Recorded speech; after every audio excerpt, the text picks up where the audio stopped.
Il caldo torrido e temporali, pioggia e vento soprattutto nella Marca, cadono alberi e pali, doppio fulmine sulla cabina Elena ad Asolo, oltre 200 utenze senza corrente, a Bassano crollano i calcinacci di una chiesa, allerta fino a domani.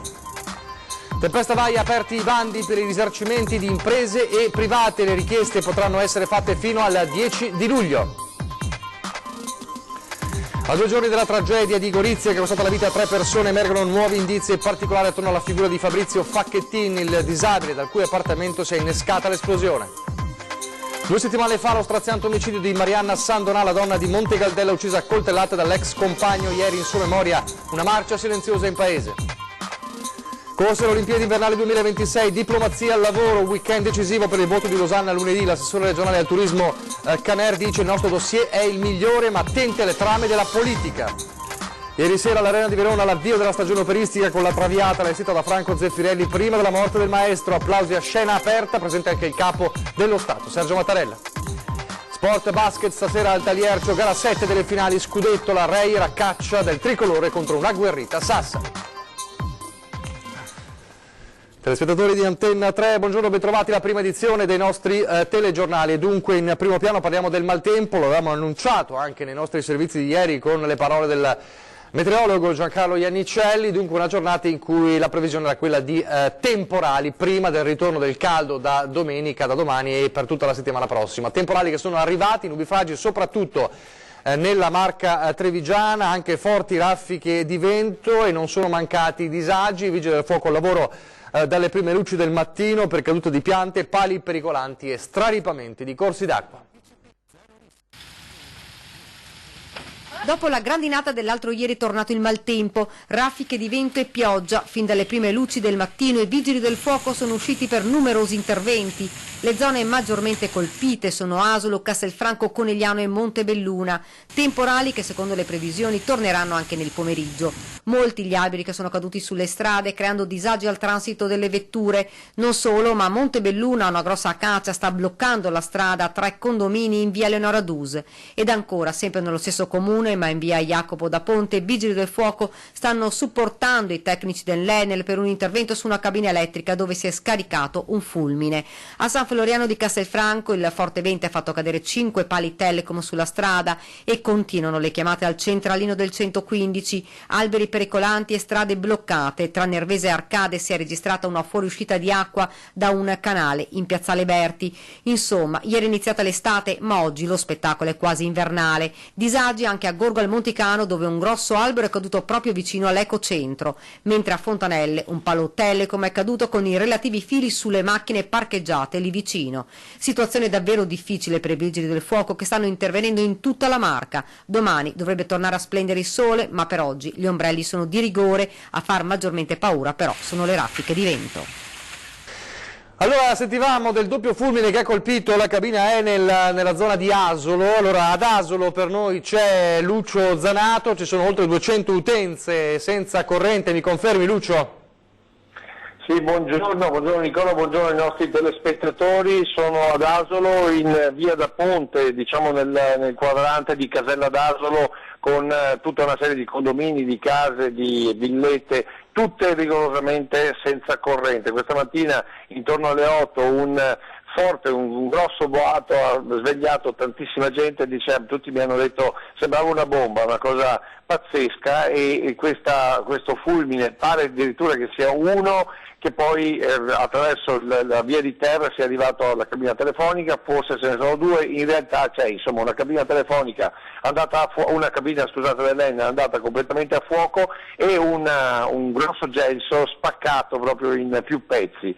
Credo che le immagini che vi ho mandato qualcosa raccontino, poi questa sera faremo un resoconto più importante. In ogni caso tecnici dell'Enel in operatività hanno aperto la cabina dopo che i volontari dei vigili del fuoco di Asolo avevano cercato di spegnere l'incendio. Una volta aperto il disastro completo, tanto è vero che da questa mattina praticamente a metà casella d'Asolo, 230 utenze, si parla di un 500-600 persone, sono completamente senza corrente, e la cosa mi diceva l'assessore Rosi Silvestrini, che sta facendo le visite del sindaco, in questo momento il sindaco è a Orvieto, dicevo appunto, l'assessore mi diceva pomeriggio, tardo pomeriggio, se non ci sono complicazioni la corrente dovrebbe tornare, altrimenti sarà un lavoro che durerà a lungo, perché la cabina deve essere isolata, tutta quella linea, la corrente deve arrivare da un'altra parte, insomma c'è un grosso lavoro in corso.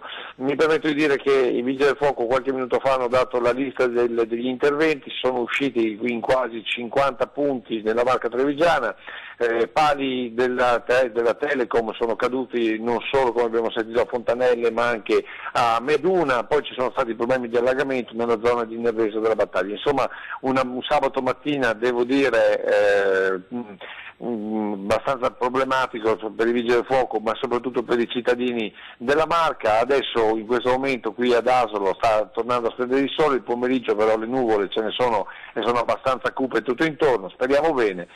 Naturalmente gli ultimi aggiornamenti poi li daremo nel telegiornale della sera. Restituisco la linea allo studio. Grazie a Lucio Zanato. Non solo la Marca colpita, anche Bassano del Grappa, dove la pioggia battente e il vento hanno causato il distacco di materiale dalla facciata della chiesa di San Giovanni in pieno centro mentre si svolgeva il mercato. L'importante chiesa era stata restaurata soltanto da pochi anni.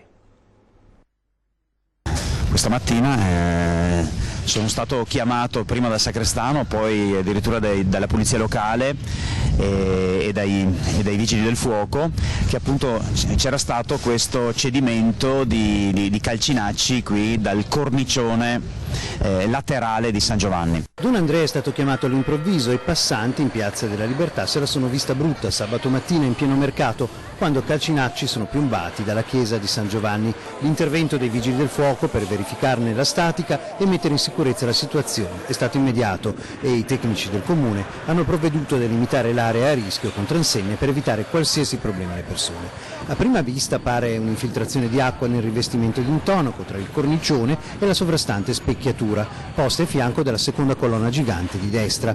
Questo ha provocato il parziale distacco e la caduta a terra di materiale che poi si è ridotto in 1000 pezzi. Queste infiltrazioni hanno determinato successivamente il cedimento di questa parte e anche di una piccola porzione di intonaco al di sopra. Ecco, è sorprendente perché diciamo il restauro è recente. Purtroppo sì, il restauro sia di facciata, quindi per quanto riguarda l'esterno dell'edificio, che interno sono recentissimi. Purtroppo perché pochi anni fa tutta la facciata era stata ristrutturata anche con un impegno economico non di poco conto anche da parte della comunità cristiana di Santa Maria in Colle.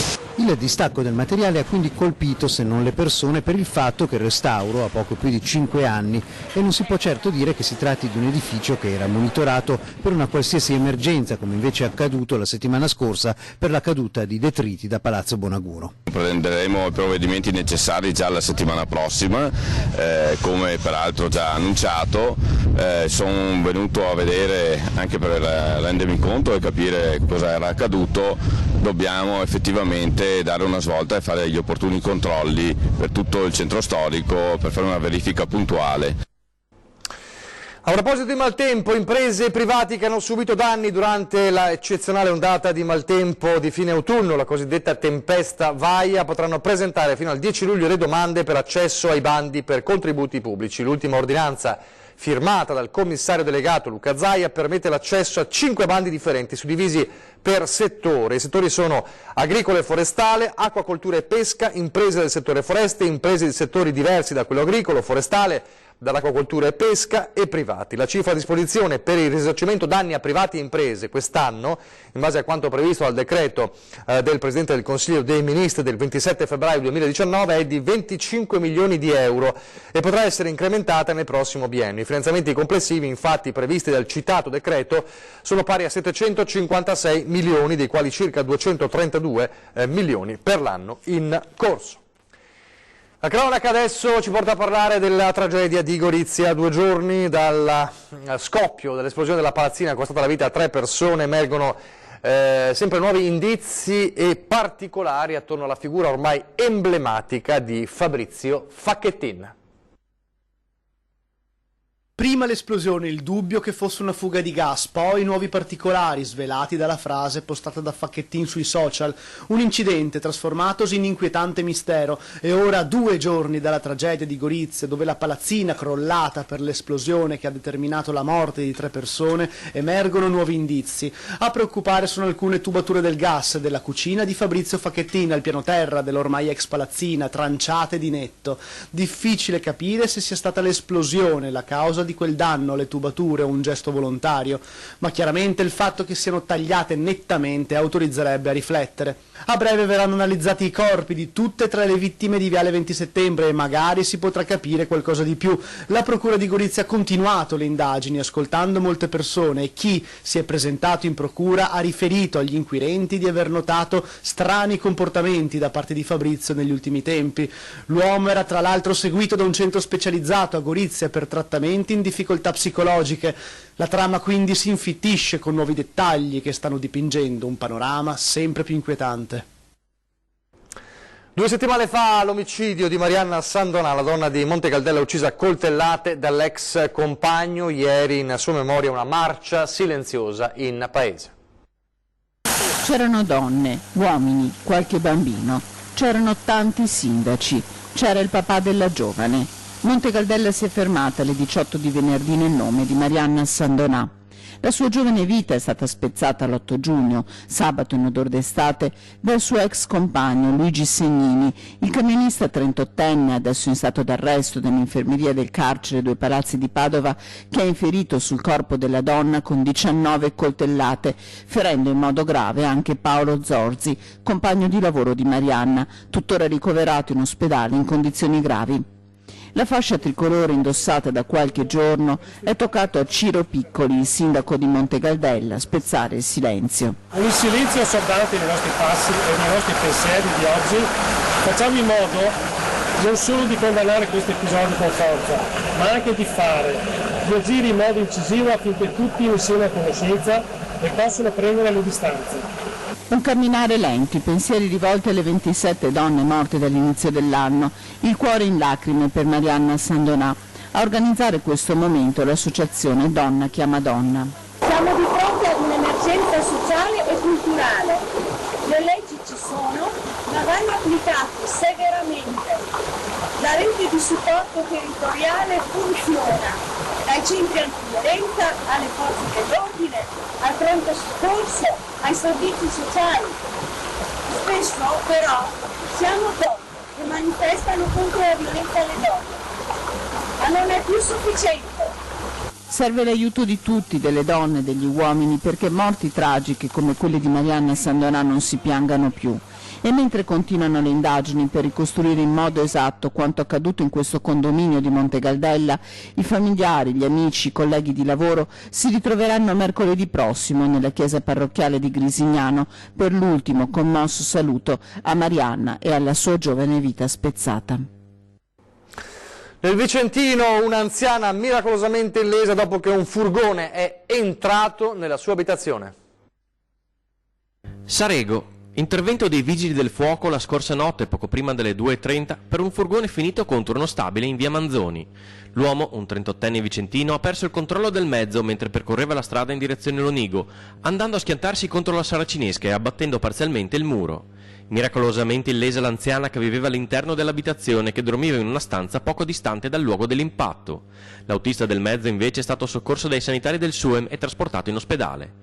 Il locale è stato interdetto dai vigili del fuoco e provvisoriamente messo in sicurezza. Sul posto per i rilievi i carabinieri per chiarire le cause dell'accaduto. Autonomia, ma anche pedemontana, TAV e Olimpiadi, tanti temi trattati ieri quando il governatore Luca Zaia si è trovato insieme al ministro Danilo Toninelli all'apertura del Ponte della Priula. Ma guardi, il piano per il Sud c'è già, non mi risulta che comunque ci sia una visione ostracista nei confronti del Sud. Non stiamo parlando di un paese di serie A e di serie B, non parliamo della secessione dei ricchi, ma parliamo dell'applicazione della Costituzione. Cartolina da Susegana firmata Luca Zaia, destinazione Roma, perché l'autonomia è incardinata, come ha annunciato il ministro Erika Stefani dopo il summit con Conte, la roadmap tracciata, ma Luigi Di Maio si è subito affrettato a puntualizzare. All'Italia tutto serve tranne un ulteriore divario tra nord e sud. Il punto qui è politico e lo evidenzio senza mezzi termini. A questo paese serve un grande piano per il sud. Zaia ribadisce. Basterebbe guardare i voti per capire che i cittadini del Sud hanno scelto un partito, il partito dell'autonomia, che è la Lega, in territori nei quali qualcun altro dice che hanno paura dell'autonomia. Cartolina da Susegana, dove fa la sua apparizione il ministro Danilo Toninelli, che taglia il nastro del rimodernato ponte della Priula e cerca di costruire un altro ponte, metaforico, proprio sull'autonomia. Quello sull'autonomia è un tavolo importante, va fatta, stiamo lavorando intensamente attraverso tutti i ministeri con le rispettive competenze per farla bene. Sottolineo bene perché io mi ricordo delle altre riforme che io mi ricordo sempre quella del titolo quinto, ha fatto dei disastri, ha creato centri di spesa, siamo in un altro ambito, ma gli effetti sono molto importanti. Insomma, il mantra del Movimento 5 Stelle non cambia, andare ad agio per fare bene, ma il tempo stringe da troppo tempo, mentre una fetta di costituzionalisti e amministratori del Sud resta sul piede di guerra. Vadano dove vogliono, cioè nel senso che quando abbiamo presentato la legge referendaria ci hanno detto che era fuori di testa. La verità è che poi la Corte Costituzionale ha dato ragione a noi. Ricordo solo che uno dei giudici in Corte, quando si discuteva la partita dell'autonomia, uno dei giudici, non so se ha partecipato al collegio giudicante o no, ma comunque era giudice in Corte, era il presidente Mattarella. Toninelli in versione ecumenica, intanto replica anche a chi ha visto i 5 Stelle come i nemici della TAV e annuncia lunedì tavolo tecnico su Pedemontana e anche alta velocità. Non è mai stata bloccata semplicemente perché non è mai stato posto un veto su quell'opera. L'analisi costi-benefici, che va parallelamente con lo stato di avanzamento dei lavori di rete ferroviaria italiana, serve a migliorare. Prossimi giorni la pubblichiamo, ma RFI ha avuto un mandato chiaro, guai a voi se limitato o bloccate i lavori. Ma c'è tempo anche per uno sguardo a Losanna. Zaia freme, come tutti i veneti, lunedì alle 18, appuntamento con la storia. Il nostro dossier è il più bello, il nostro dossier porta il sole, porta la neve, porta un territorio, porta una serata di chiusura pensata in Veneto per l'Arena di Verona e noi siamo confidenti, insomma. È anche l'occasione per convincere gli indecisi, quindi l'appello che faccio io agli indecisi, perché ormai un po', immagino molti si siano fatti l'idea, ci saranno degli indecisi e noi saremo lì per convincere gli indecisi. A proposito delle Olimpiadi 2026, ieri sera 20:10 di questo abbiamo parlato con l'assessore regionale al turismo Federico Caner, che ha parlato proprio del voto di Losanna, ha ribadito il dossier completo e perfetto, quello presentato per Cortina Milano, ma non nasconde i timori che il peso politico, le trame politiche possono fare uno sgambetto proprio a Cortina Milano. Sentite le sue parole. C'è il timore di un peso politico? Sì, c'è il timore di un peso politico perché guardate che nel 2019 noi eravamo entrati in assemblea, diciamo, convinti di portarci a casa i mondiali di sci del 2019 e fummo battuti per un voto. Se ci si basa sul luogo, sulla bellezza e sull'aspetto tecnico di come è stato fatto questo dossier, che non ha tralasciato nulla, io credo non ci siano dubbi. Il problema è un altro, è che come sempre la politica interviene, purtroppo, è un po' come quando si chiedono i voti, no? Anche per noi politici ci sono tutti che ti dicono che ti danno il voto, poi quando si va al vedo c'è chi te lo dà e chi non te lo dà e non saprai mai chi è, e succede un po' la stessa cosa, no? Quindi noi insomma, dal resoconto che abbiamo noi adesso, in teoria dovremmo essere tranquilli. In realtà sappiamo che tutto può cambiare perché ci si gioca in questo weekend. Nel weekend ci si gioca tutto quanto, perché appunto anche gli stessi atleti che votano anche loro all'interno del CIO, insomma ci possono essere tanti motivi. Poi so che anche la regina svedese si è messa, i reali svedesi si sono messi in corsa e stanno spingendo. Il rischio che abbiamo noi è che si dica che magari si danno le Olimpiadi a Stoccolma semplicemente perché la Svezia non le ha mai avute, a differenza dell'Italia che ha già avuto 2 edizioni e questa sarebbe la terza. Noi però diciamo una cosa, che se questo è il vero obiettivo, allora lo si doveva dire prima, perché a quel punto non ci saremmo nemmeno messi in corsa. Cioè, se ci dicono guardate che il criterio principale di base è che prima si privilegia chi non ha mai avuto, non ha mai gestito un'Olimpiade, allora bastava dirlo subito e probabilmente avremmo fatto un passo indietro e magari aspettato di avere concorrenti più abbordabili. Però siccome questo non è previsto, non è mai tra i requisiti, insomma, noi riteniamo che non ci si debba fermare a questo, ma che invece si debba guardare la qualità del luogo e del dossier. Siccome noi abbiamo un bel paese che ha di tutto e di più, si mangia bene, tanta cultura, siamo allegri, felici, dinamici, a qualcuno diamo un po' fastidio, no? Un po' di invidia purtroppo esiste, io lo noto in tante situazioni e quindi non vorrei che magari anche qualche altro paese europeo, no? Soprattutto quelli del nord Europa, siano più propensi a votare verso la Svezia che non a votare verso l'Italia. Queste dunque le parole di Caner, i timori insomma per questo peso politico, ci si gioca davvero tutto proprio in queste ore, tra oggi e domani, le diplomazie sono davvero al lavoro, il governatore Luca Zaia è partito proprio oggi, destinazione Losanna. Adesso parliamo del sindaco di Padova che ha respinto, dopo averne approvata pochi giorni fa, lo ricorderete anche le polemiche, la seconda richiesta di iscrizione anagrafica da parte di un richiedente asilo. Il sindaco di Padova ha respinto una richiesta di iscrizione anagrafica da parte di un richiedente asilo. Il secondo caso padovano finisce quindi con un niente di fatto, dopo che il primo cittadino, Sergio Giordani, aveva accettato la richiesta di un richiedente asilo causando un vespaio di polemiche perché la scelta andava in contrasto con il decreto Salvini. Stavolta la richiesta è stata respinta perché l'istruttore sul caso ha evidenziato l'inattendibilità e l'insufficienza della documentazione prodotta dal richiedente, soprattutto sull'accertamento del requisito oggettivo di dimora abituale. Il caso è stato vagliato con attenzione dal primo cittadino padovano, dall'avvocatura civica e da esperti legali esterni. Il sindaco ha fatto sapere in una nota che si tratta di una scelta giusta e normale, ma che dimostra coi fatti come nel primo caso non sia stata applicata nessuna ideologia, ma solo le norme in vigore. Giordani parla del criterio di prudenza a cui l'amministrazione è stata spinta dai pronunciamenti dei giudici di Bologna e Firenze, che hanno ordinato ai due comuni di procedere all'iscrizione in questi casi. I padovani, sono le parole di Giordani che riconduce le polemiche dei giorni scorsi a strumentalizzazioni politiche, possono stare tranquilli perché ogni atto sarà sempre adottato con osservanza delle norme rigorosa e grande attenzione al bene della comunità. Pochi istanti di pubblicità e torniamo subito.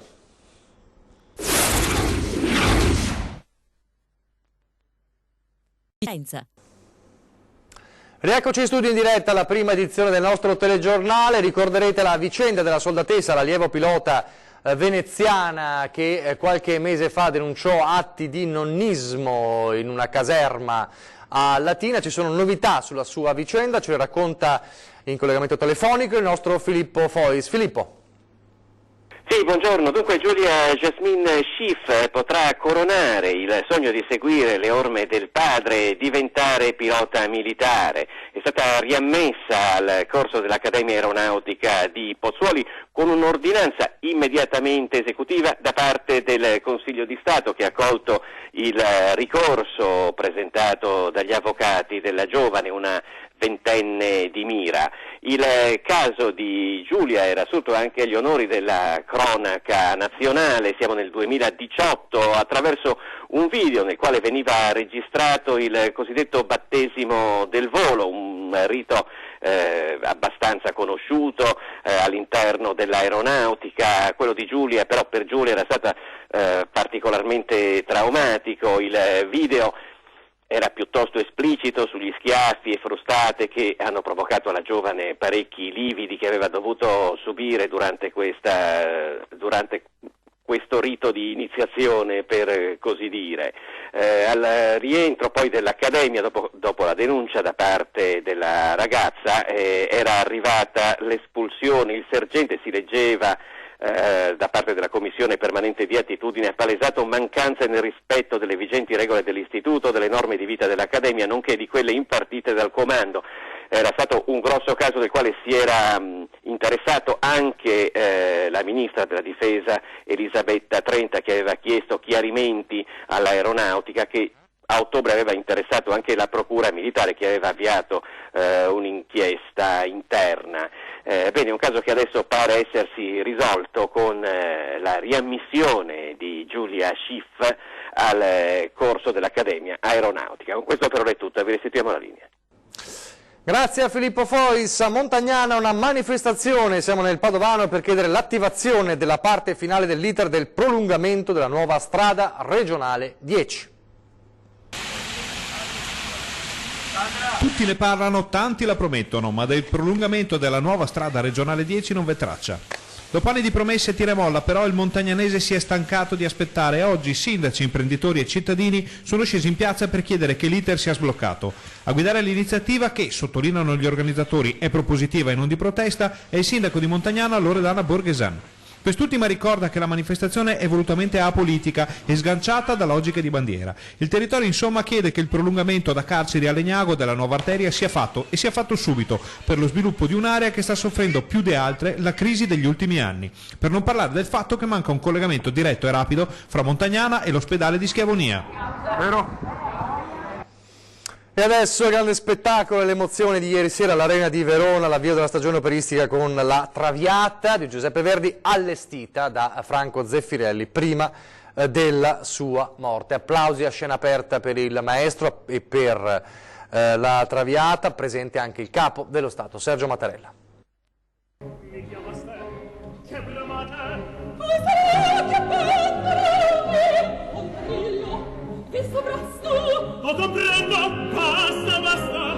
L'ultimo lavoro del maestro nella cornice di un'arena sempre amata.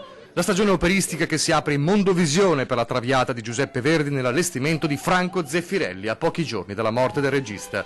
E quel funerale nel preludio è come un cerchio che si chiude nell'atmosfera magica dell'Arena di Verona.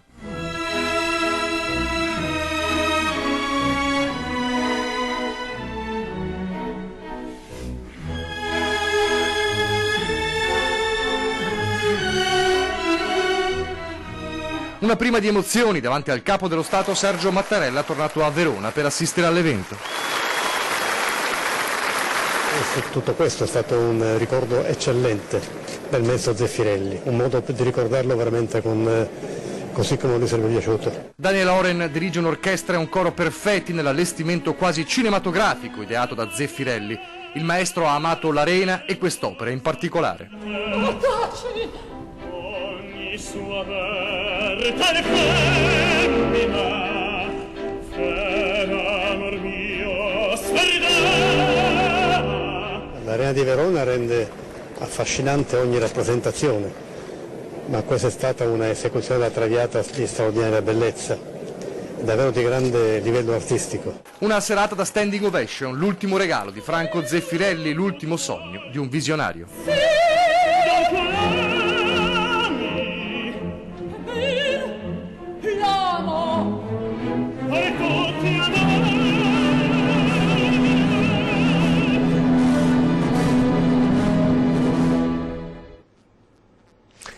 Ed ora lo sport, siamo quasi in chiusura perché c'è un appuntamento importante per i tantissimi tifosi della Reyer Venezia questa sera al Taliercio, ore 20:45, gara 7. Ci si gioca tutto nell'ultima gara della serie, la Reyer Venezia contro Sassari per il tricolore. L'ultima vittoria è quella di Sassari in gara 6 che ha impattato la serie, allora il vantaggio del fattore campo è per Venezia, che quindi si gioca davanti al suo pubblico la possibilità di riconquistare il tricolore già conquistato nel 2017, quindi grande trepidazione per gara 7 questa sera.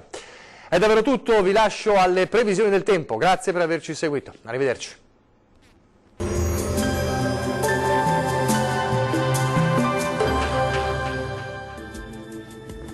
Ben ritrovati al meteo. Nella giornata di sabato 22 giugno è atteso un intenso ma rapido passaggio temporalesco sulle nostre regioni. Vediamo la situazione nel dettaglio.